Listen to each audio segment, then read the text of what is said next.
Fortmatic Magic Wallet app. The pros, the cons. Most people get WebE wallets wrong. They think you need to manage complex seed phrases or install browser extensions. But the Fortmatic Magic Wallet app changes all of that.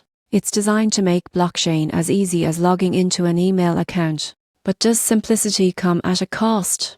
Let's find out. Starting with the pros. Fortmatic, now known as Magic, is one of the most user-friendly crypto wallets ever created.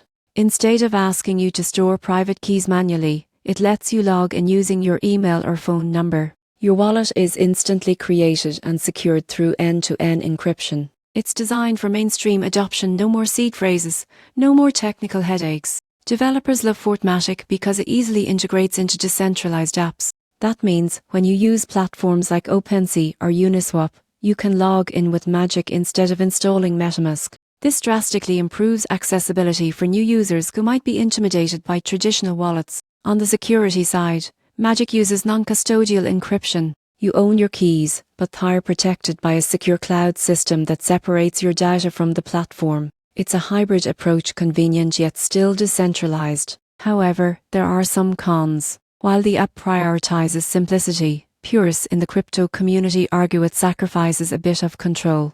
Because it relies on third-party infrastructure, it's not as self-sovereign as fully offline wallets like Ledger or Trezor. Another limitation is that Magic doesn't yet support every blockchain. It works mainly with Ethereum and compatible networks, so you won't find Bitcoin or niche chains here. Still, for newcomers entering the wood space, Fortmatic Magic is a game-changer. It removes barriers, simplifies onboarding, and gives anyone, even non-tech users, a way to experience crypto safely. In conclusion, if you want a secure and effortless way to explore decentralized apps without the stress of private key management, the Fortmatic Magic Wallet app is a smart choice. Just remember, ease of use and full control don't always come together, so choose based on what matters most to you.